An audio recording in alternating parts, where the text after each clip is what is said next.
what are you doing? Why are you quitting your job and going and doing this? Like, you don't even have any experience. I wasn't even in fashion. I was in engineering. So what am I doing here? Like, I don't even belong here. A one-stop shop where you can find everything hip hop. We sold magazines, stores, XXL.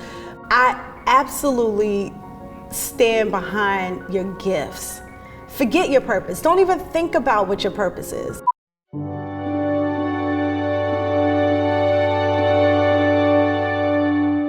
This is Kiyesha Kelly, camera A, Mark. Monday, I took a day, me and my husband went to the spa in Jersey. And on the way to the spa, we were listening to Cardi B's latest interview with Jay Shetty. And she was talking about how throughout her life, especially when she was young, she would spend a lot of time just imagining her life and imagining where she wanted to be and what she wanted to do. And I thought about when I first started my business and how I would just let my imagination run wild.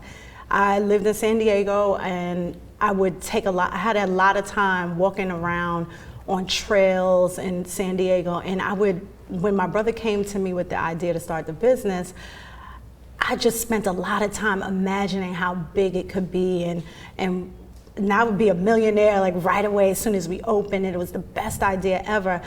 And then I thought about how I stopped doing that as the years went by and things got difficult and I got caught up in logistics of running the business. I stopped imagining and I started to replace those visions with what ifs in a bad way.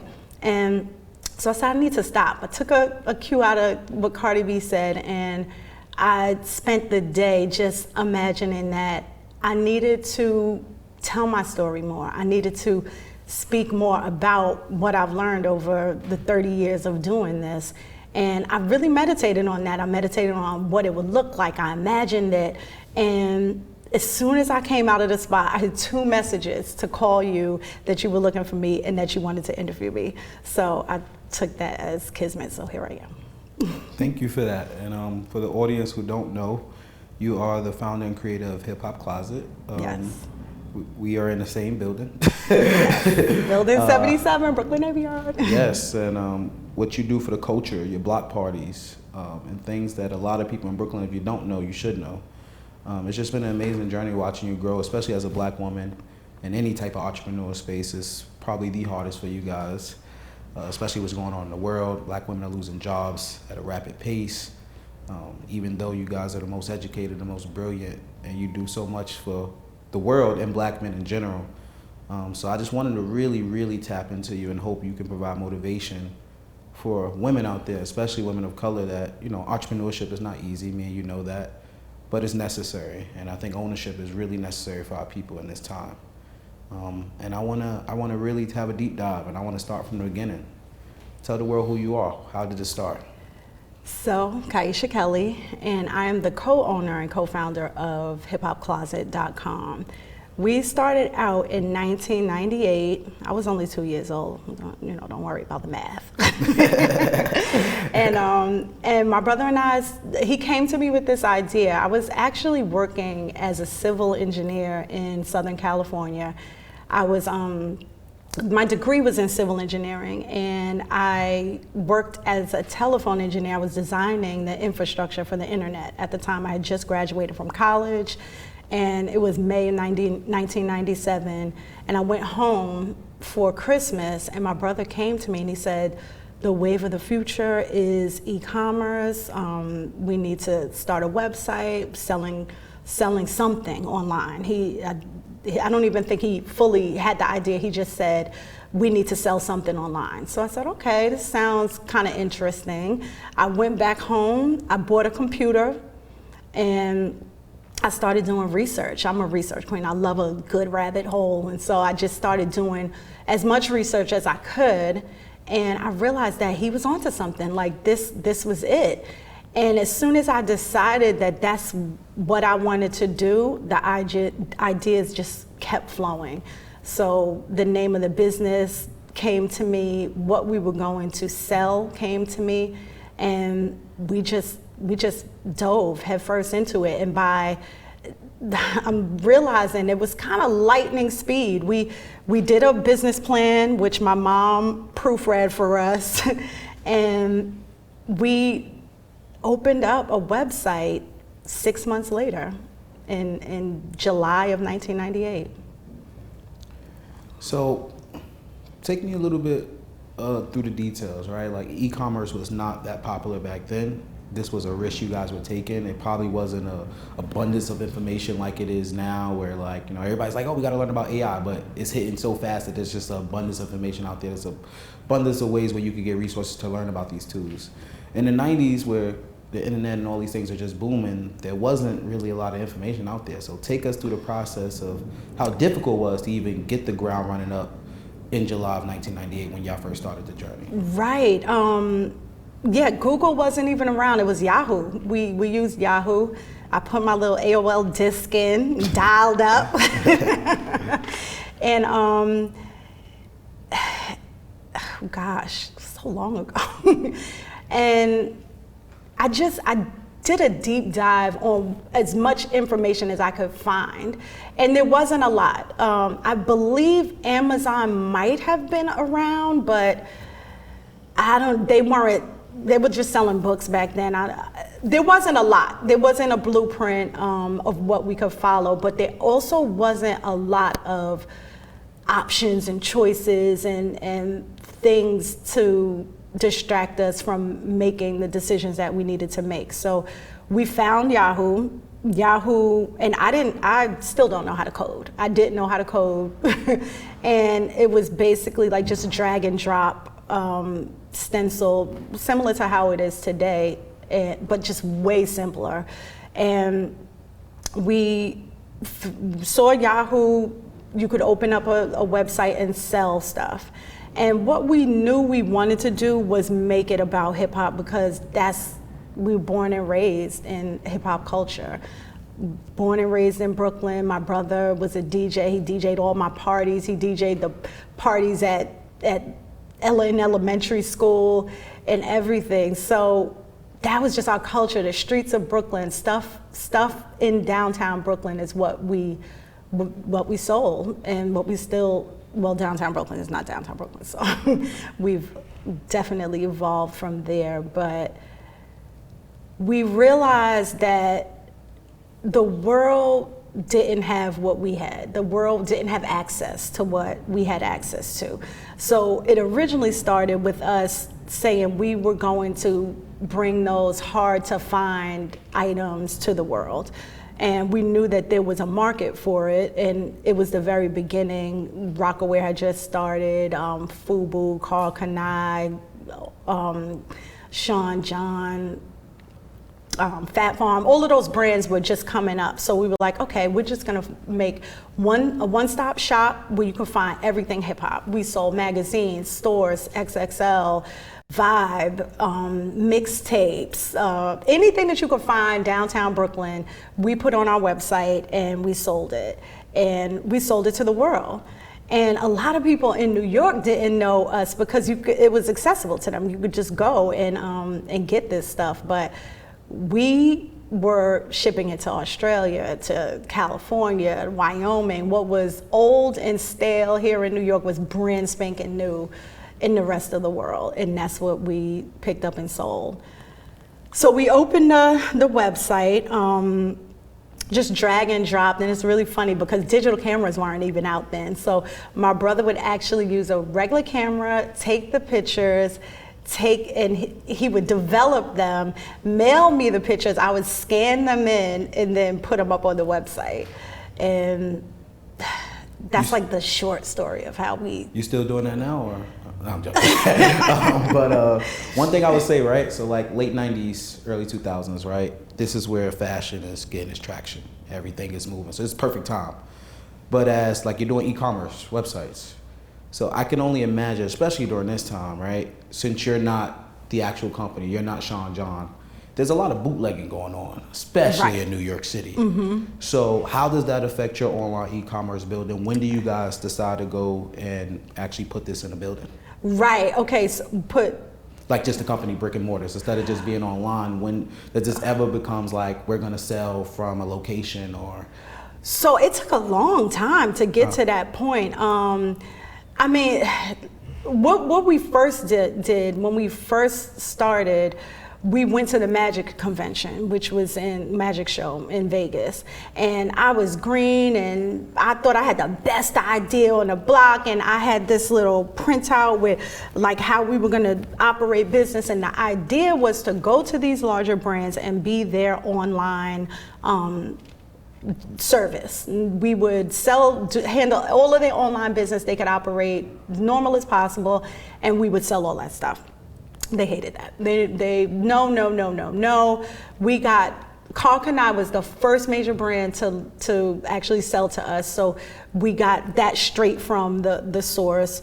And then we had to go back to the drawing board because now we don't have any merchandise really. And so what we did was we started going to the stores in New York, and that was authentic stuff. So it wasn't bootleg, but we started going to the stores and getting their old inventory. Because like I said, what's old in New York, but they're trying to get rid of, is brand new everywhere else. So we would get their old inventory at a discount, mark it up, throw it out, and put it on the website and sell it. That worked for a long time until the internet started to become this like weird wild west where people would just like they were stealing our pictures, using them for catfish. One of my good friends was like almost catfished by somebody that was using one of our models' pictures on Black Planet. That's what it was, on Black Planet. And, so we just what was the question? No, just so you just, when the internet got weird, how do you kind of pivot to make sure? So when the internet got really weird, and it was hard to grow. We had our existing customer base, but they were gatekeepers and didn't want to tell anybody where they were getting their clothes from. So it was very hard to expand and grow, because now we're trying to market to new customers, and they're looking at us like, oh, well, I seen these pictures on, Shein or, somewhere, and for $1,000 coat for $25. So it got really, really difficult, and that's when we decided that we needed a space to bring the brand to life and show people that we were real. Because I cannot tell you how many calls I would get a day with people asking me, are you real? I'm like, yes, I'm a real person. I'm really on the phone. I'm really here. So we wanted to have a space where we can open it up to the public, and not your typical retail store. We wanted an experience. You would come in and really experience hip hop through our eyes. So we had all these different events. We had karaoke night and write and sips, and just anything that people like that was more than just a pop-up shop or just coming to shop, and by appointment only also, coming in to shop by appointment. So we treat every single client like they're a celebrity, and you get this really nice attention, and you come in and you have a great time, and then you also shop. So that's how it all started with us moving into this building. We have been in the Brooklyn Navy Yard since 1999, but just in a back corner of the yard, not open to the public. So that's really how it started in 2018, opening up a space where we could really bring the brand to life. That's amazing. One of the things I typically notice about entrepreneurs, especially ones that's successful, you're talking about you started in 1998. That was 27 years ago. And anybody who can create any business and keep it sustainable for 27 years is doing something right. But a lot of times I see like successful entrepreneurs, their styles, the way they keep their business going, that work ethic stems from something. And most of the times it stems from upbringing. It stems from childhood. It stems from a positive mentor. Sometimes it stems from trauma. Mm-hmm. I want to go all the way back and learn about your story from birth. Where were you born? What was your family like? And I want in those stories to find the lessons and the things that helped you get to where you are now. Yes, okay, so Brooklyn, New York, born and raised in Brooklyn, Fort Greene, and I'm a woman of a certain age, I will admit. And Fort Greene was not what it is today. Brooklyn is not what it is today that it was back then. It was really gritty and, it was difficult, but my home was amazing. My parents were amazing. They're amazing, they still are, and super supportive. I just remember my dad always saying, do what you love, the money will follow. And that really stuck with me. And so really I attribute where I am and the success that I have today to them, and just being so supportive of my dreams and just standing behind me. Yeah, I'm thinking back to when I was little and how they just always had my back. Any wild ideas that I wanted to do, they supported me in that. And I really feel like that foundation and being told that I can be and do whatever I want was what got me here. That's amazing. Talk to me about your parents. What did they do? Were they business owners? Were they entrepreneurs? I know you said your mom read your business plans. I'm guessing that's a really smart lady. My mom worked for the Department of Education.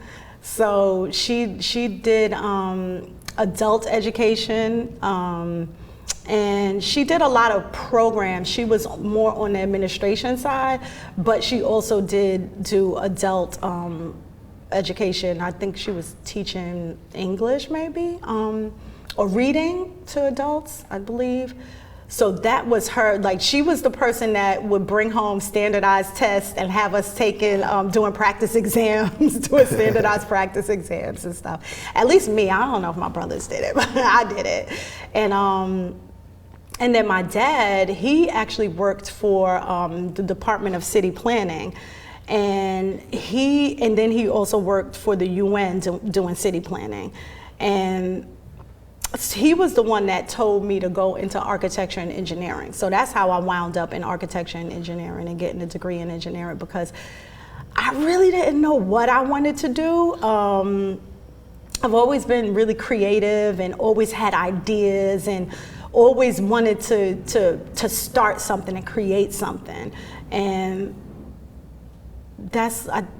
I believe I probably got that a lot from them giving me the space to create and to explore and do things. So he worked downtown Brooklyn at the Department of City Planning, and he was actually doing the 30 and 40, 50-year plans for downtown Brooklyn and Fort Greene. So he knew exactly where they were going. I'll never forget, he told me when they run out of space to build, they're gonna start tearing everything down and building. And that's exactly what happened. That's where all those high rises, there was small buildings there. There were buildings there.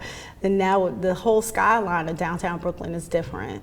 He was also, I think back to it now, we lived in Africa. We lived in Accra, Ghana for a year when I was really young. And he was working on their 50-year plan. And now I'm looking at where Ghana is now. And that also taught me that you have to make a plan. You have to and the plan has to be for far out. You do have to imagine where you're gonna be in 50 years. You do have to imagine what you're gonna do in 20, 30. You can plan for next week, but if you don't plan for 30, 40 years down the line, next week isn't really gonna make a difference. You're gonna kind of be running around like, what am I gonna do next?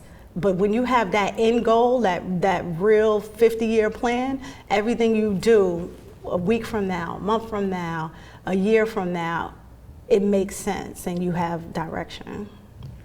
One of the things that was, I think, impressive but also very interesting was that you're an engineer in California, in a state that pays well, in a booming state when it comes to engineering, and to hear your father's history of the impact he had. Now he was gifted in that same skill. It's a bold move in the 90s to be a black woman as an engineer with a beautiful career path to say, you know what, I'm going back to Brooklyn to start a hip hop shop. Like, take me a little bit of that journey of being an engineer and what was that like? And what gave you the courage to say, like, I'm really gonna take this risk and I'm gonna just leave this stable career? I was young and naive. I was dumb. I was just young and naive, and cause I was popping. Like, I had a great job. It's a really good job. And I remember. If you don't mind me telling, like, what were you? Can you give me the exact job? Oh yeah. So this is really funny too. I'm a firm believer in you ask and you shall receive. You just have to always be open and looking for what you need. So I went to the career fair at Howard. I graduated from Howard University. And I went to the career fair, resume in hand, still didn't want to be an engineer, but I struggled through the curriculum to get my degree and get it done, but I knew that wasn't my calling. I didn't necessarily want to be an engineer. And I'm walking through the career fair and there's these two women and they're like, hey, you, come here. So I'm like, me? Okay. So I go over and they're like, we have a job, we're hiring, and at the time they weren't even really looking for engineers. They just were looking for people that they can train to do what an engineering job was. And you had to pass a test and you had to pass the interview and so that they could train you. And I said, okay, cool. And they said, but it's in San Diego, California. So I don't want to go to Cali. I want to go home. I want to go back to Brooklyn. I don't want to do that. But I went through the motions. I said, okay, let me see what you got. And basically, I was designing the infrastructure for the internet. So instead of, my degree was in wastewater management, so I would move water through the city, move wastewater out, move drinking water in. And instead of moving water through the city, I was moving telephone wire through the city, which was really interesting. They trained us for 9 weeks to do that. But walking through the career fair, that was not my goal. But ran into these women and I kept my mind open to doing this job. And I knew as an engineer, you're trained to problem solve. You're trained to create solutions for problems. And that's basically what I still do to this day. As an entrepreneur, you create solutions for problems. So I believe that my engineering background was the perfect background for what I'm doing today. I don't have a business degree, but I can solve a problem for you. I think that's a beautiful statement, because I think a lot of people don't understand how, like, some of these skills you get from college, some of these skills that you get from working a 9 to 5 can translate over into your profession. Like, anybody who knows me knows that, I care a lot about speech and debate, and I'm very active in that community. And so many people was like, well, John, you were supposed to have been a lawyer. You can articulate yourself well. And I was like, well, I work in medicine, and I work in a NICU in a tough environment. Imagine trying to speak to a mom and tell them that, your child is suffering, or maybe there's nothing you can't do, right? That requires some really strong communication skills. Mm-hmm. So I like how you didn't allow your engineering degree to just put you in this box. It's like, well, I have to do this. Like, no, engineering is problem solving. And if you want to be good at anything in this world, you have to know how to problem solve. Yeah. And it also leads, thank you for the alley hoop, I appreciate you, right? That's why I wanted to see you, right? 28 years of a business. Girl, it gotta be problems. It gotta be problems. And don't sugarcoat me, right? This series is called I Wasn't Supposed to Be Here.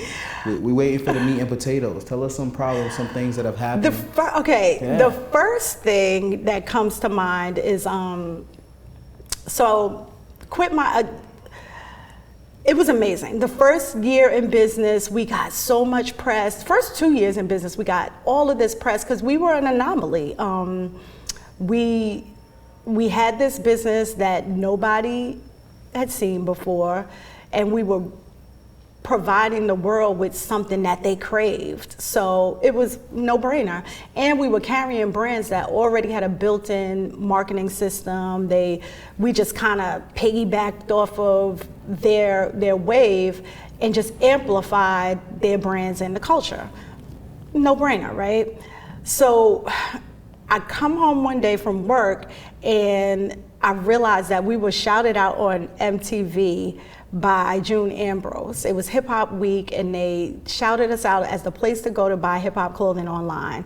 Listed the website at the bottom of the page, and for a whole week we basically got a free ad on MTV. Now, we had only been in business for a year, but that was all the confirmation I needed. And I said, you know what? That's it, I'm going back home. Let's do this. So quit my job, moved back home, and we had got an office in the Brooklyn Navy Yard, and things were going smoothly. But then we realized, ooh, we need money. We need money to make this grow. We need money to get to the next step. And found this guy, and he was able to get us a line of credit, $75,000 line of credit. I was like 24, maybe 24, 25. And I remember sitting in the bank and the woman said, this is not enough money for what you want to do. But to me, I'm like, what you talking about? I'm balling. This is more than enough money. I'm going to make this happen.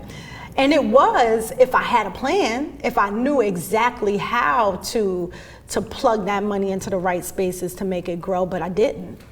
And so, long story short, we blew through that and wound up at a point where we were kind of just like paying off the line of credit, but then as you paid it, borrowing it back. So it never went down. No accountant wanted to touch our business because they were like, this is way too confusing. You're getting merchandise from here, you're selling over here, you're getting like just the breakdown. It wasn't a traditional business that any accountant understood. So we ran into tax problems. And the next thing I know, the bank is like, we want this $75,000 back and we're not lending you no more money.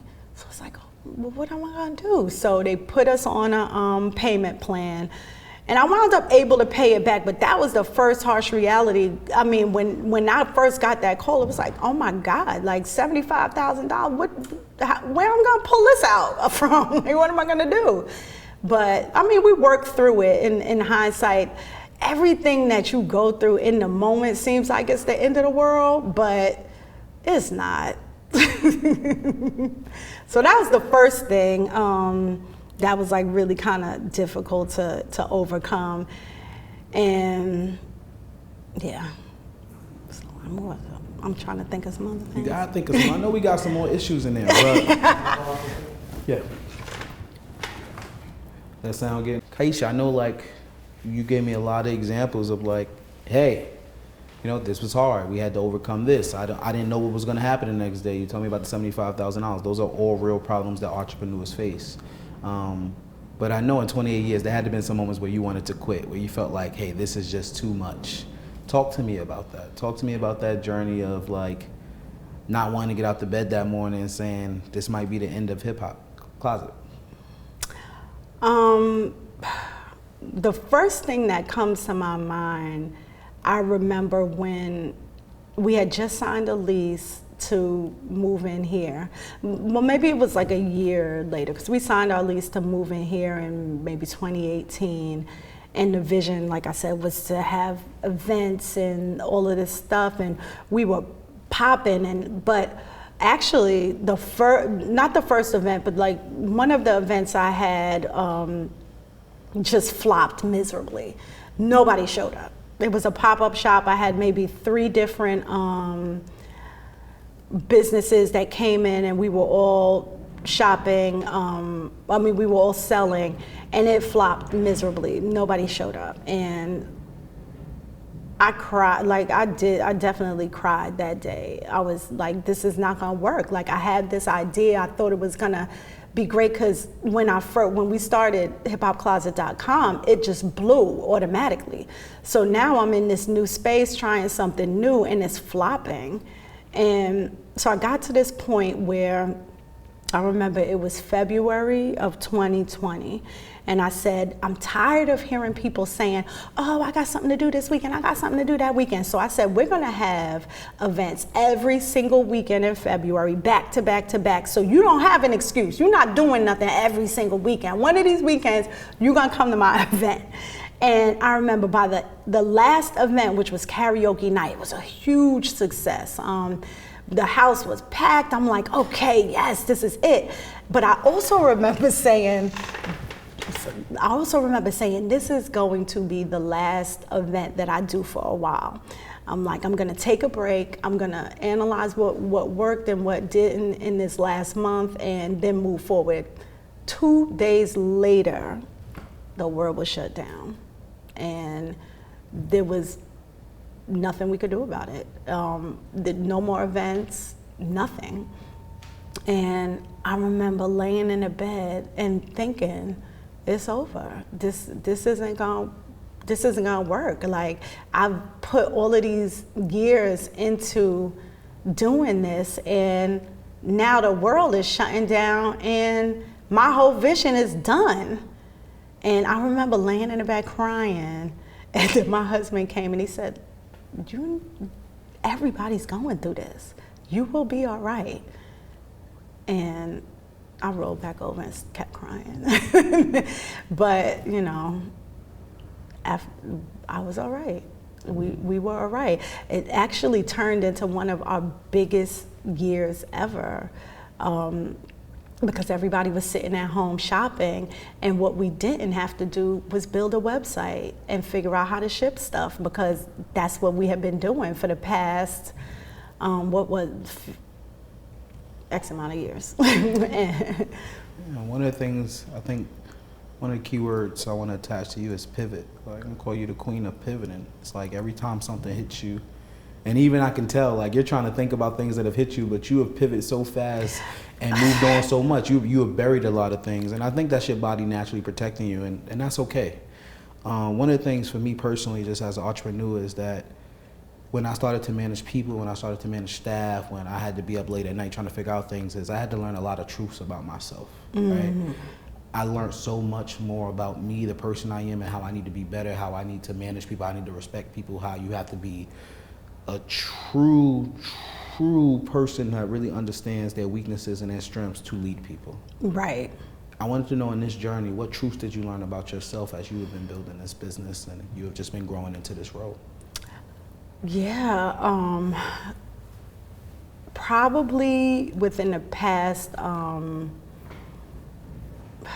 say like maybe 5 years, I realized that I had been a terrible manager. Just not really knowing how to delegate skills and not knowing how to trust other people to do what I want them to do. Having this belief deep inside that only I could do it right, and not owning that, or not owning the fact that I don't have all of the answers. I'm trained to have all of the answers and come up with these answers, but I don't always have to do that. And being able to trust that somebody else can take this baby of mine and raise it better than me, it's kind of like a hard thing to wrap your mind around, that somebody can do something better than you. But as an entrepreneur and as a business owner, you have to surround yourself with people that can do it better than you. That's the only way you're gonna find peace.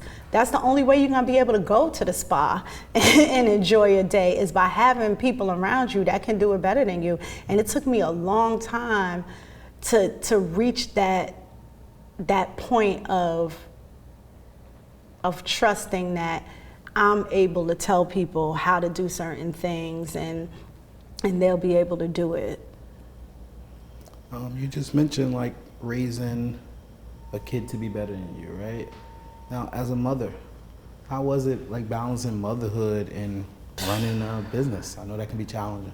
Yeah, I mean, I really feel like because I poured so much into raising my kids, and I don't regret it at all, but the business fell on the back burner.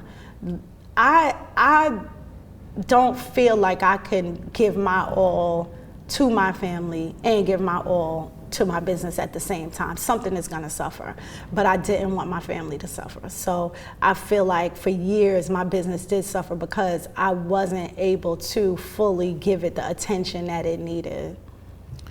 You know, one of the things that, I said was a key word for today's interview is pivot, but I also think the key word is purpose, right? Like, it takes a lot of heart to leave an engineering job in California to go live your purpose and to do it with your family too, because as always, especially in Black culture, don't do business with friends, don't do business with family, but you found your purpose alongside your brother.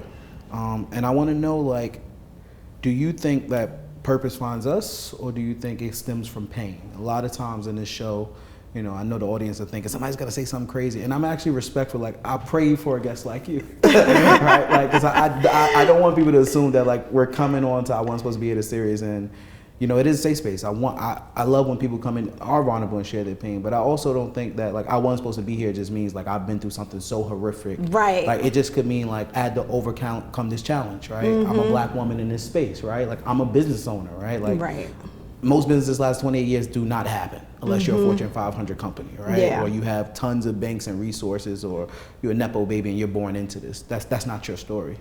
But I do want to get back to the question, is that do you think purpose found you, or does it stem from pain? Take your time, it's okay. It's not live. Does purpose find you?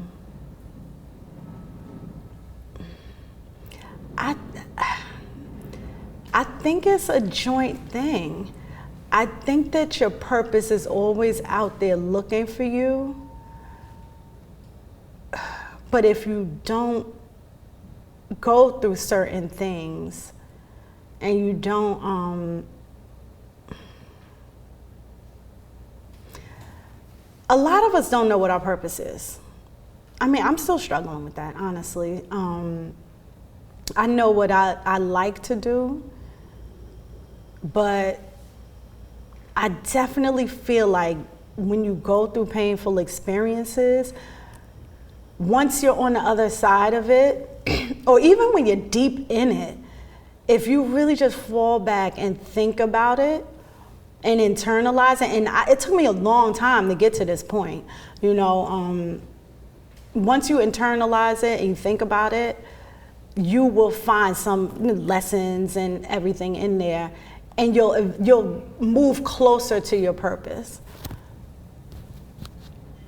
Yeah. I feel like the purpose is always out there looking for you, though. One of the things, I'm going to ask you a question, and then I'm going to answer before I'm going to give you time to think. I don't want to keep just putting you on the spot, I'm sorry. Okay. Do you think it's important to find your purpose, or you think it's important to listen to your gifts? Because I think in this world, and the way AI and the internet is changing, and how we have to re-educate kids and how we have to retrain kids, because a lot of professions that we have been told our whole lives are the high professions might be ran by computers very soon, right? Right. And I think one of the things that I had to teach myself is that I don't have to continue to come up with this idea what my purpose is. I need to find my gift and bring the best out of it, because that's the best way I'm going to be able to give to the world, and that's how I'm going to shine the brightest, by elevating a natural gift I already have. So I could be wrong, but one of the things I do as a parent is I try to look for the gifts that my children have, and I try to push them towards that with the hope that that gift will elevate them, and then they will learn their purpose through already having this elevated gift. Maybe I could be wrong. We don't know half the time what we're doing as parents.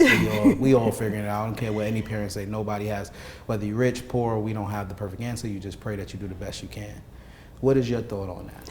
I wholeheartedly, I didn't have to think about the answer to this, I absolutely stand behind your gifts. Forget your purpose. Don't even think about what your purpose is. That's irrelevant, honestly.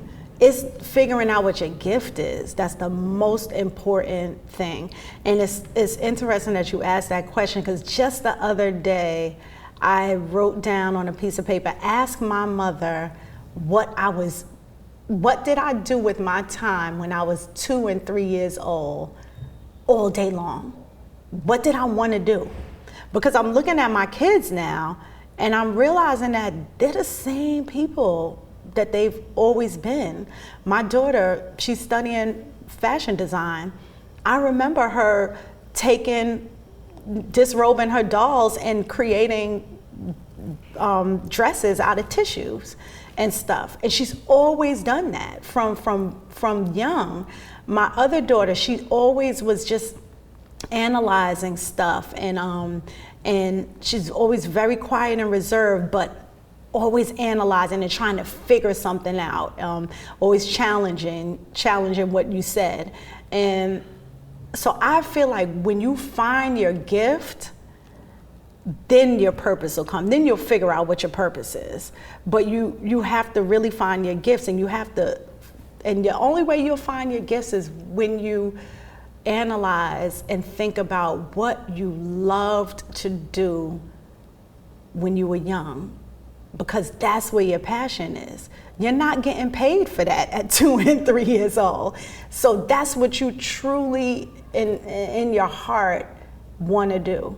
And the purpose comes with figuring out how to monetize that gift, or how to actually bring that gift to the world. I really thank you and appreciate you for coming on the platform. Before we end this, I would love for you to tell people how they can reach out to Hip Hop Closet, name some of the stuff you guys are doing, how can people book an appointment to get this awesome experience that you're giving in this building, and also when we do the next block party, when we turn it on. Okay. Okay. So actually, can I go back to? You can do whatever you want. Okay. So I didn't get to mention that I was actually a DEI hire when they came to Howard looking for Black people. They were, yeah, that's why they came to Howard. And I was a DEI hire back then. And I think about that all the time, and how I'm trying to find the words for it, but oftentimes people want to say, like, don't take that DEI handout, or, and I was like, they paying me to come out there and do a job, and they're looking for Black people? Sure. We were it was me and my one classmate, and we were the only Black people in that office. And I'll never forget, one day I changed my hairstyle, and they came up to me, there's another Black person here. I'm like, oh, where they at? And they described them to me. I was like, that was me yesterday. Wow. One thing I want to clarify, though, because I don't want nobody to clip this and do a review and be like, aha, look, DEI hire. I want to clarify this. Did they change the standards of what it took to hire you? No. I know the answer. No. I just want to make sure that in this interview that's okay. They didn't change the standards. Yeah, like when I say DEI hire, I just mean they couldn't find Black people. Exactly. You know what that means. Like, you really didn't try. But what I also realized, and this is I realized this early on, that most businesses hire through their existing employees. So, like a lot of the people that were working there were sons and daughters and nieces and nephews of people that work there. And if you have an all-white workforce, what do you think you're gonna get? Yeah. So I just thought it was very interesting that they came all the way across the country to find me. But I was very qualified. I took all of the job, took all the tests and stuff. So yeah, I was qualified. Yeah, ain't nothing wrong with that. And you took that DEI hire and came back home to your community and showed out and did something that's crucial for, you're still doing something that's crucial to our culture. I also, being in San Diego, California, that was the first time I ever experienced racism too. I remember I got called a nigger, I guess. Say it. I got called a nigger in the parking lot over a parking space. Wells Fargo turned me down for opening up a bank account. They said, you know, I walk in there, because once again, like, I was so green. I'm so like, okay, I could do this. I'm gonna get everything I want. And I'm opening up a bank account. Like, how difficult could that be? And I have an amazing job. Like, I have money. So, you know, and I'm banking with you. I just wanna open up a business bank account. No, you can't do that. We don't give business bank accounts out. What you talking about? But you know what? This is a testament to who I am. I went to the next Wells Fargo, which was 5 minutes away, and opened up a bank account that very day. Like, you cannot tell me no. Like, I'm gonna still do it. And I might cry about it for, you know, a little bit. I didn't cry about that, because I was like, whatever. But, you know, I'm a very resilient person, so. But now, this is what I was looking for. Okay? Yeah, I just remember now this those stuff. I know it's okay. It's okay. Now, those moments, do you say some of those moments led you to say, you know what, the hell with this? Yeah. Let me go back to Brooklyn. Let me do something for me, because I'm tired of feeling this way. I'm tired of feeling like, you know, that stigma, I was the DEI hire, so these people are assuming that I'm less than, or I can't even go out into this community and be treated with respect because of the way I look, or because of, quite frankly, because you're a woman. That happened a lot, especially in that time frame in engineering. Right. Oh, yeah. I mean, even in my classrooms, I was the only, like, there was probably like three or four of us in the whole engineering department, I believe. I mean, I could be wrong, but it definitely was not a lot of us. And I never internalized it as a bad thing. Like, I guess that's still my, I believe that I'm dope. Like, I believe that I have all of the gifts that I need and all of the stuff that I need to succeed. So even if it's like kind of like a little sideways, I'm just like, what's your problem? Like, you don't see what's going on here? And I just kind of move on. I got another question for you. See, now you invoke some more questions out of me. No, listen, it's 30 years of shit. If your story could save or inspire one person listening right now, what message would you want them to take away from it? Believe in yourself. I mean, it's cliche, but with believing in yourself, surround yourself with other people that believe in you. I can't tell you how many times when, you know, it's easy to say believe in yourself, and it's easy for me to sit here and say, you know, like, I'm dope, like, I believe, but I don't always feel like that. You know, like, there's definitely times when I'm like, damn, am I good enough? You know, like, I put up a post that I spent all night and I'm thinking this is popping, and it's like 10 people like it.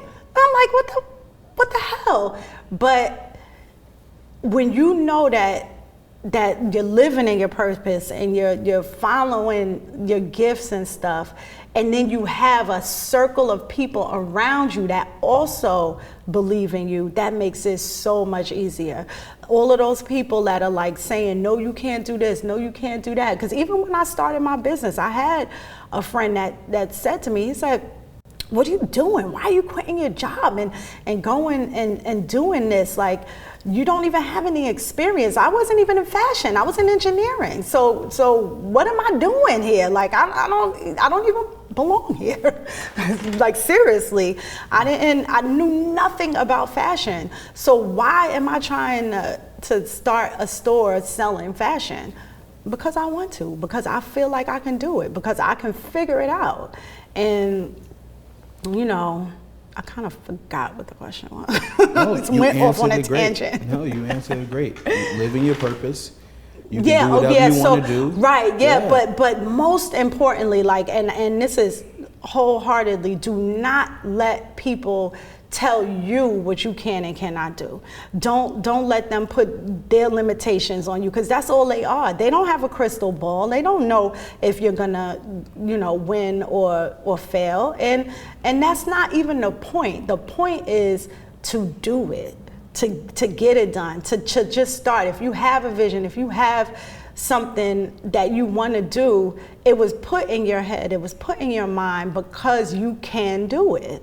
And when you go to that person and they say, oh no, don't do that because of X, Y, and Z, walk away. Walk away. And that's the person that you don't tell your next move to. You tell your next move to the person that's like, oh, that's dope, how can I help? Or, you know, what can I do? And you look to your community and you look to your friends and you figure out, okay, I'm doing this. What do you want to do? How can you do this with me and we can grow together? And that's why I'm here today, because I look to the left and to the right of me and I figure out who all wants to ride with me? Who wants to take this journey with me? Let's create something. Let's do it. So that's why I'm here. And before we end it, again, let's go back to the old original question. Okay, yes. Tell us about what Hip Hop Closet got going on. How can people make an appointment? How can people reach out to you? And again, when we turning up, when the next block party? Okay, yes. So the block party is just once a year. So yep. we're gonna put a pause on that. But right now, we're just really focusing on the sheepskins and the leathers and the hot, you know, the fly clothes. Like, that's what we're doing. But you can find Hip Hop Closet, hiphopcloset.com, Hip Hop Closet on all social media platforms, IG, Facebook, YouTube. And yeah, I mean, we got some stuff planned, but you got to follow us to see what that is. I appreciate you for coming on the platform, and thank you so much for your interview. You're welcome. Wait, was I supposed to say, you said end it with, No, I wasn't supposed to be, okay, all right.